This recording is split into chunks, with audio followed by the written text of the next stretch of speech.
याद करेंगे एक ट्रिक से। ट्रिक क्या है? अनाप और शनाप। अब आप सोच रहे होंगे कि ये अनाप और शनाप है क्या? इतना मत सोचो, मैं आपको समझाती हूँ अनाप शनाप। नमस्ते दोस्तों, स्वागत है आपका पीकू की हिंदी पाठशाला यूट्यूब चैनल पर। कैसे आप सब लोग? आई होप आप सब अच्छे होंगे, स्वस्थ होंगे और तंदुरुस्त होंगे। तो पिछली वीडियो में हमने जाना था संज्ञा के बारे में। आज के इस वीडियो में हम जानेंगे सर्वनाम के बारे में। सर्वनाम किसे कहते हैं, सर्वनाम के कितने भेद होते हैं। वीडियो में आगे बढ़ने से पहले आप लोगों से एक रिक्वेस्ट है, अगर आपको वीडियो अच्छी लगे तो लाइक कमेंट एंड वीडियो को शेयर जरूर करें और मेरे चैनल को सब्सक्राइब जरूर करें। तो चलिए बात करते हैं सर्वनाम की। सर्वनाम किसे कहते हैं? सर्वनाम के बारे में जानने से पहले आइए एक बार फिर से जान लेते हैं संज्ञा के बारे में। तो संज्ञा किसे कहते हैं? मैंने आपको बताया था पिछली वीडियो में कि संज्ञा किसी व्यक्ति, वस्तु, स्थान, जाति, गुण, भाव आदि के नाम को संज्ञा कहते हैं। दोस्तों, संज्ञा का जो काम है वो है नाम बताना। अब सर्वनाम की बात करें तो जो शब्द संज्ञा के स्थान पर प्रयुक्त होते हैं उसे सर्वनाम कहते हैं। मतलब जो शब्द संज्ञा के स्थान पर प्रयुक्त होते हैं उन्हें सर्वनाम कहा जाता है। जैसे वह, तुम, आप आदि। अब मैं आपको एक उदाहरण देती हूँ। जैसे मुकेश अच्छा लड़का है, तो मुकेश यहाँ पर क्या है? एक संज्ञा है। मुकेश यहाँ पर नाम है तो एक संज्ञा है। संज्ञा का काम है नाम बताना। अब यहाँ पर मैंने लिखा है वह 8वीं कक्षा में पढ़ता है, तो वह 8वीं कक्षा में पढ़ता है मैंने क्यों लिखा? मैं यहाँ पर मुकेश भी लिख सकती थी, लेकिन हर जगह हम नाम का प्रयोग नहीं कर सकते। क्यों? क्योंकि वो अच्छा नहीं लगता। जैसे अब मैं यहाँ पे लिखती हूँ मुकेश 8वीं कक्षा में पढ़ता है, मुकेश पढ़ने में बहुत अच्छा है, मुकेश खेल में भी भाग लेता है, मतलब मुकेश गाना भी गाता है। तो हम हर जगह नाम का यूज नहीं कर सकते, इसलिए नाम की जगह हम सर्वनाम का प्रयोग करते हैं। तो वह यहाँ पर एक सर्वनाम है। तो आगे बात करते हैं सर्वनाम के भेद की। हम शुरू से पढ़ते आ रहे हैं सर्वनाम के 6 भेद हैं। कौन कौन से? इनको याद करना थोड़ा सा मुश्किल हो जाता है। क्यों? क्योंकि ये थोड़ा सा बड़े लगते हैं, पर कोई बात नहीं, यहाँ पर हम याद करेंगे एक ट्रिक से। ट्रिक क्या है? अनाप और शनाप। अब आप सोच रहे होंगे कि ये अनाप और शनाप है क्या? इतना मत सोचो, मैं आपको समझाती हूँ अनाप शनाप के बारे में। तो चलिए बात करते हैं सर्वनाम के 6 प्रकार की। कौन कौन से? अ से अनिश्चयवाचक, न से निश्चयवाचक, प से पुरुषवाचक। शनाप की, ये शनाप क्या है? तो शनाप से स से संबंधवाचक, न से निजवाचक और प से प्रश्नवाचक। तो अब जानते हैं इनकी परिभाषा के बारे में। आप शनाप सर्वनाम के भेद याद रखने की एक मात्र ट्रिक है। कैसे? अ से अनिश्चयवाचक, न से निश्चयवाचक, प से पुरुषवाचक। 3 हो गए। अब 3 आगे शनाप से। शनाप से कैसे? स से संबंधवाचक, न से निजवाचक और प से प्रश्नवाचक। तो सबसे पहले बात करते हैं अनिश्चयवाचक की। जिन सर्वनाम से किसी वस्तु का निश्चित बोध नहीं हो पाता उन्हें अनिश्चयवाचक सर्वनाम कहते हैं। कैसे? मतलब वो निश्चित नहीं है, उसका हमें पता नहीं है। जैसे कोई आया था, कुछ काम कर रहा होगा। मतलब उदाहरण के लिए एक वाक्य है कि दरवाजे पर कोई आया था। अब हमें नहीं पता कि कौन आया था, तो यहाँ पर ये क्या है? अनिश्चयवाचक सर्वनाम। नंबर 2 पे है निश्चयवाचक सर्वनाम। तो निश्चयवाचक सर्वनाम क्या होता है? जिन सर्वनाम से किसी वस्तु का बोध हो उसे निश्चयवाचक सर्वनाम कहते हैं। जैसे यह मेरी गुड़िया है, मतलब वो निश्चित है कि यह मेरी चीज है।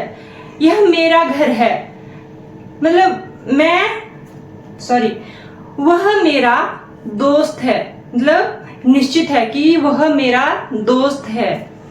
अब बात करें पुरुषवाचक सर्वनाम की, तो पुरुषवाचक सर्वनाम क्या होता है?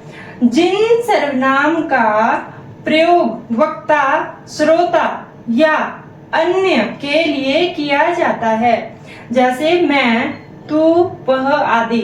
तो पुरुषवाचक जो सर्वनाम है, आप सोचिए यहाँ पर स्त्रीवाचक क्यों नहीं है?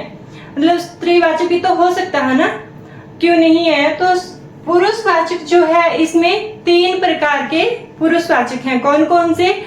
उत्तम पुरुष, मध्यम पुरुष और अन्य पुरुष। तो उत्तम पुरुष क्या है?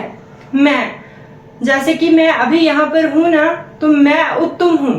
और मध्यम पुरुष क्या होता है? जैसे तुम, आप, तू आदि।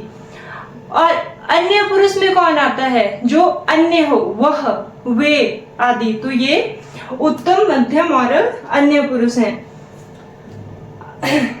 यहां तक आपको समझ आ गया? तो चलिए अब आगे बढ़ते हैं। तो बात करते हैं संबंधवाचक सर्वनाम की।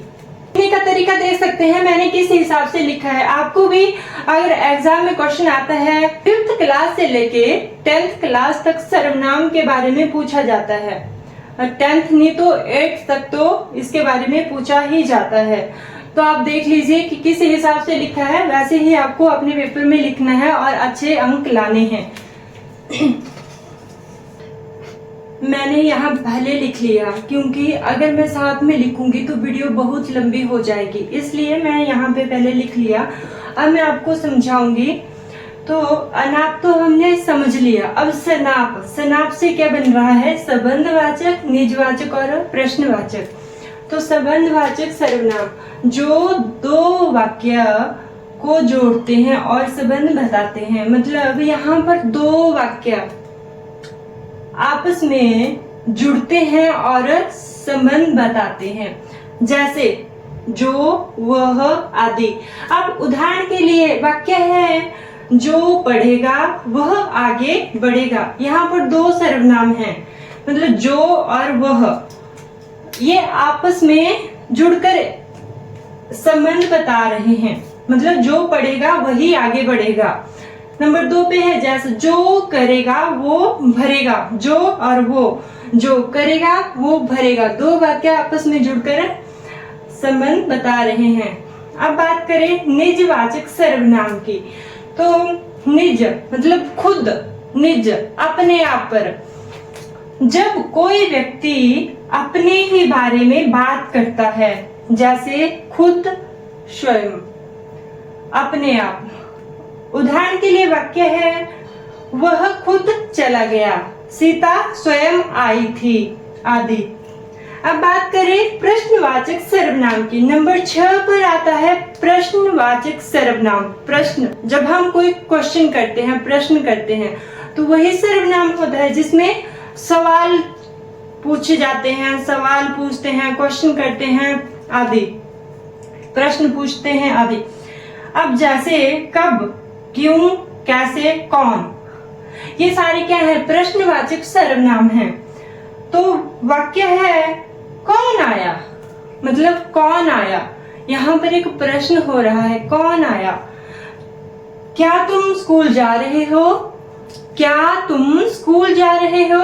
ये भी एक प्रश्नवाचक सर्वनाम है।